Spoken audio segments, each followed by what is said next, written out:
Welcome back to ReZero Anime Review, episode number 3. This is reviewing episodes 8 through 11. Yep.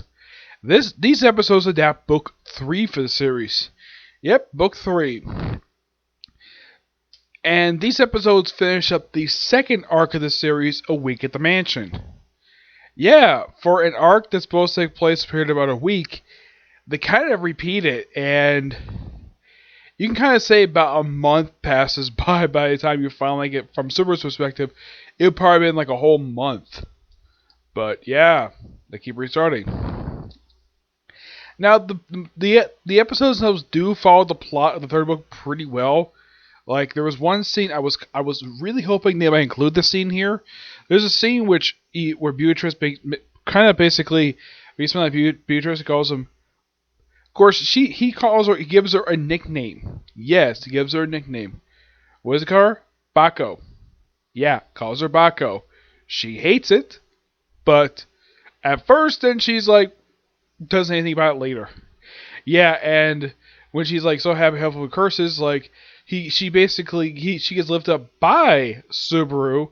Though they do cut out this small little thing that comes right after this, where he sees her panties and he's like, "Oh, they're white."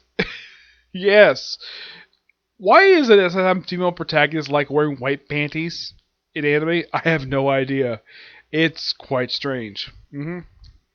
Yep. And unknown if his deal with her basically still exists in this particular thing. So, yeah. And it's all about, he apparently got a bunch of curses on him. Yep. And it's all started because he got bitten.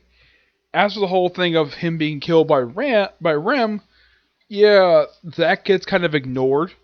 Yeah, so pretty much the whole thing with this is basically saving a bunch of village kids who were taken to the forest because one of the and these giant dogs are basically given a bunch of curses, and he got a boatload of them. Yep, a lot of them. Also, they do have a slight change here. Now, not from the book per se, no. From Super's perspective, now he does not remember this. Apparently, Roswell left on the third day, which is like, that's weird. That didn't happen before. Well, he did make a change. He became a butler again, and he basically took both Rem to the village. And here's the thing: the kids actually love the maid because they're both smoking hot. Yep. And yeah. So apparently, when Subaru sees the chain second time by Rem, like basically he knows something like quite interesting, like the curses, and he thinks he's beasted behind it, and thinks Beatrice basically he's able to deduce that. So after Roswell tells him to basically make sure Emilia is kept safe and stay at the main and basically keep an eye on stuff, so he basically makes a particular arrangement with Rem and Ram. Rem goes with him to go save the kids. Ram stays here, keeps an eye on Emilia, which they both agree that's actually a really good idea because he needs to go out and basically, and Ram is probably the strongest of the two sisters. Basically, do this. Emilia is worried, like, don't worry, we're gonna go take care of something. We'll be right back. Yep. So, yeah, they know that the barrier is damaged, so they have to go rescue the kids because they went missing.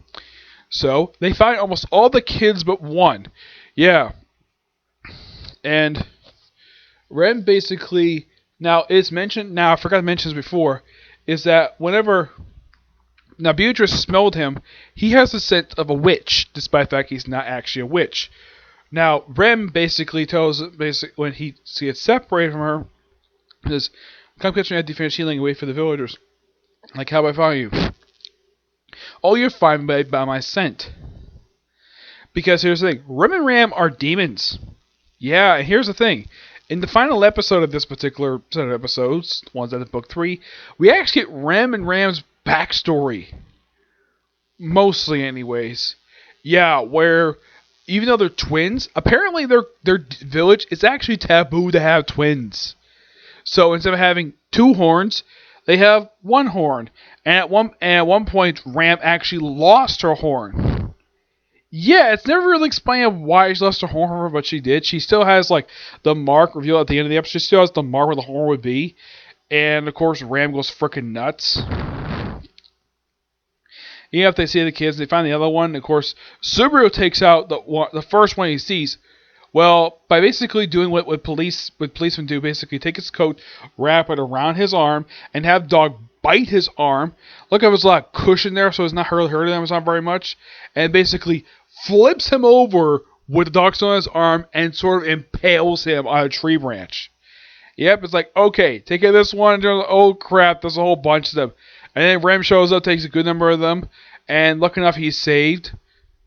And he's saved, but even though he's basically nearly chewed, he's saved by Amelia, who basically nearly spent almost all of her resources saving him. Of course, he winds up walks out of the village, and he has to go save Ram. Well, Rem, and Ram comes with him, and works for a little while. And of course, as a thank you for saving the village kids, they give us gifts, including like a sword, which does help for a little while. And they do have to basically stop Rem. So after a little while, apparently Ram's strength basically is nearly depleted. So Subaru has to carry her, almost like a little kid, basically, almost like a baggage. And they do find Ram, basically. Now, the way he draws Ram to him was mentioning his return by death. Mentioning in that apparently drew the beast toward him, which also drew Ram toward him. Eventually, after taking a good number of them, he's able to, well, first he throws Ram at her, and Ram does not hurt her sister at all. Apparently, she does recognize her sister enough, basically not to hurt her. At one point, he hesitates, basically to take out her horn, but in the second time, he hits it, and she's turned back to normal. Though, basically, they're about to be killed, and then Roswell shows up and flays like all the rest of the demon dogs. Yeah. And he's like, how the heck did you get here so quickly? Amelia told me. Yeah, so he's able to, he gets knocked unconscious. Well, after Ram basically kind of, he's injured, Ram kind of like jumps on top of him. And she's like, thank you. She's like, thank you for saving him. And then he basically falls unconscious, wakes up back in the mansion, and he realizes that it was like, okay, who's holding my hand? But it's Rem. Yeah. He basically, one comment that I'm surprised she didn't blush at is the fact he commented that her chest is bigger than her sister's. Yeah, her chest is bigger than her sister's, which I thought that was interesting to say the least, because in case you're wondering, that is a common thing that people in series tend to poke fun of when it comes to women. How big their chest size is. Either it's big or it's small. Like, this has been a recurring thing in almost every single series I've watched a lot of the time. Heck, even Dragon Ball Z has poked fun of this. Where Goku mentions, oh yeah, my wife's is flat-chested, while Bulma's got big breasts. And I see Chi-Chi, I'm like, no, she's not flat-chested. You're basically lying. Yeah. But Rem she does have a big breast, but the thing is, she doesn't have the smallest chest of all the women in the series. I'd say it's probably either Beatrice or Felt of the characters seen so far in the series. Yeah, it's interesting though that the first two books introduced the characters, but book 3, no new characters. Well, there's a character who's at the village, but we probably have seen him before. But otherwise, though, probably the reason why, because book 3 and of course these episodes are just basically just the continuation of what happened with book 2. It's simply what it is. Yeah. But another set of good episodes. I think I covered pretty much. Oh yeah, there's also this thing where it ended basically where Ram is debriefing Roswell about what happened in the aftermath, and then she sort of, well, gets into his arms, and it's implied my body is yours. Yes. Very heavily implying that these two are in a sexual relationship. You see, here's the thing about Roswell. He's supposed to be a guy in his late 20s. Ram is 17. Now you probably think, man, this is kind of iffy, but kind of is, but she just turned 18 later. Yeah, it's very heavily implied these two are a couple. Yeah, and it's also basically, now in the case of Ram, her sister, this is basically the start of her crush on Subaru. Yes, that is seriously true. It's the start of it, but in case you're wondering, does she confess her feelings for him? Yes, she does. I've not read how he does in the light novels, But in the manga, yes, I have. I have read in the manga, so this does happen a little bit later. I don't know what book it happens in, but they do confess. She does confess his feelings for him, and of course, he admits he loves Emilia. Now, why am I mentioning something happened later? Because I read in the manga adaptation of the light novels. I don't know which volume it happens in, but it probably is going to happen in one of the next books for the series. Now, the next arc for the series is Return to the Capital, which, here's the thing, that covers 6 books, which that's the rest of season 1 for you for the series. Now, I'm also going to review, with this particular review series, aside from season 1 for the I'm reviewing the OVA, which I review as a separate episode. The ReZero starting break time from zero, and the Keppa series. That's probably like the last thing I probably do for it. Would I review the light novels? Actually, no, because there's a good reason why I'm not going to review the light novels for this series. You want to know why? Because season 2 is coming. Now, I don't know how far season 2 is going to go to, but it may have 25 episodes again. If I know this series, it'll probably cover books like, well, if you want to do like 9 books, it could go probably maybe to probably either 14 or maybe 16. It depends upon basically what Ghost Fox wants to, because this is the next season that they're releasing right now. Though they haven't confirmed yet if the Goblin Slayer season 2 yet.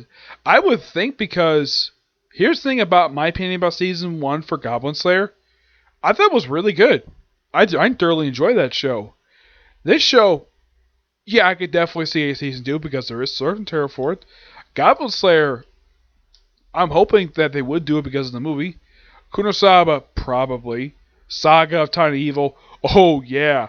That feels like that because there is a demand for a season 2 for that show. But it all depends on the studios who make them. If we're going to get another season for them. I hope so. But this is one series I've watched, of the ones I watched recently. There is going to be season 2. There's going to be another season for this one. Now, the next anime I'll watch after this one, I will not reveal that until I get to my last video, until I finish up season 1 for the show. That's when I will reveal what series I'm doing next, anime-wise, aside from doing Dragon Ball after this. Now, I know there's not going to be any My Hero Academia today because the new dub episode was not released date. It's not released tomorrow, probably 12 o'clock. And as for today, the only videos I probably do today, aside from this one, is probably going to be Dragon Ball, obviously, maybe Case Closed, that one's maybe, and probably go back to Jock at that point. Yep. But do you see the next video? Oh, this episodes overall was really good. I thoroughly enjoyed them. Though here's the thing about these episodes. Emilia does not play a part in these episodes. Yeah, here's the thing about these past 8 episodes. She does not play a role at all. She's basically a recurring character in these stories. Basically, she's kind of take a backseat to Rem and Ram, who basically get a lot of the more development because they're the new characters. Heck, even Roswell, who is a new character, he doesn't get much development in these stories. So, I mean, what is known about him? He's Emilia's benefactor, and this is at this point in the series. Emilia's benefactor. He's basically a very rich man who owns this mansion. He's Rem and Ram's boss. It's implied that him and Ram are basically in a very implied to be a sexual relationship that was not dealt with here. Beatrice works him as his librarian. Subaru works him as a butler. Aside from who works for him and being a sponsor, at this point in the series, not much else is known by him. Oh yeah, also he has a very strange in fashion. Yeah, and this mark on his eye. At this point in this series, not much is known by him. Emilia, as far as I can tell, for her, aside from being a half-elf and being a candidate for the next monarch of the country. Oh yeah, and by the way, this arc also names the country that this show was set in. Yes, the country this show was set in is the kingdom of Rissa? Oh yeah, what happened to the demon village that Ram grew up in? It's implied that Ram actually burned down her village and also lost her horn. Because it's kind of like she burned down her house and killed everyone in the village but her and her sister. My only personal guess is because they found to leukemia. That's the name of the show is set in. Yeah. But yeah, not much else to say about this. Good. So until this next video, which probably either gonna be Dragon Ball or Case Closed. Okay, till this next video. Bye.